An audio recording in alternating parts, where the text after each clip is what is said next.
Today I will be doing a brand new set of volume lashes on my model Arisa. She's never been here for lashes before, so it's really important that I begin with a consent form and a consultation.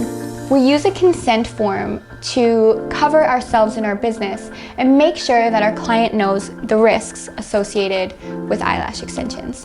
When we're doing a consultation, we're of course going to assess our client's eye shape, but there's much more to a consultation than this. We need to understand their lifestyle, their eyebrow, their face shape, to really give them the perfect set of lashes. When we learn about eyelash extensions, we learn about how certain set styles, certain mapping techniques will work best for certain eye shapes. These are great guidelines to follow, but sometimes there's eye shapes that are kind of mixed together. Every person is unique, so something different will work for everyone. It's important that we really follow our instincts and go for the set that you think will suit your client best. So while consulting with Arisa, I found out that she goes to the gym quite often. So I know that she might be best suited for a fill a little sooner than a 3-week mark. I usually suggest when someone does go to hot yoga or to the gym or goes to the sauna or something a lot, that they are aware that their lashes will probably fall off a lot sooner than just an average person's lashes would.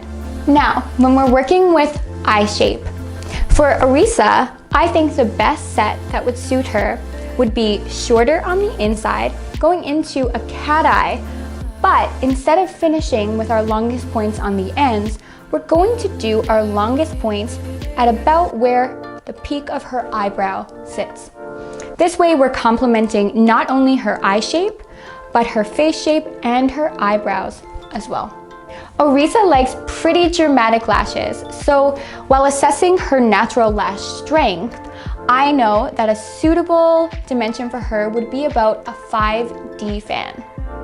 And we're also going for a little bit of a wispy result. So we're gonna mix some classics and some closed fan volumes in there as well.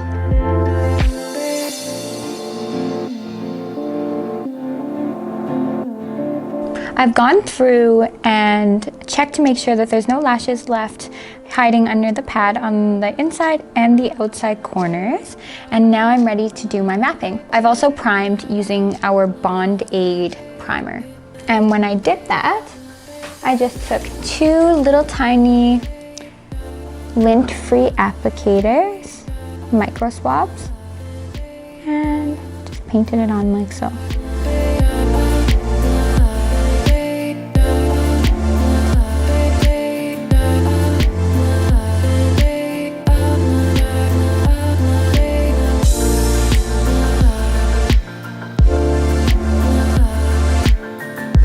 Notice that my 12mm sits pretty much exactly where her pupil would be if she were looking forward. And the longest point is just after that. You'll notice that I also didn't skip any lengths in between. This offers a really nice transition and it looks very smooth.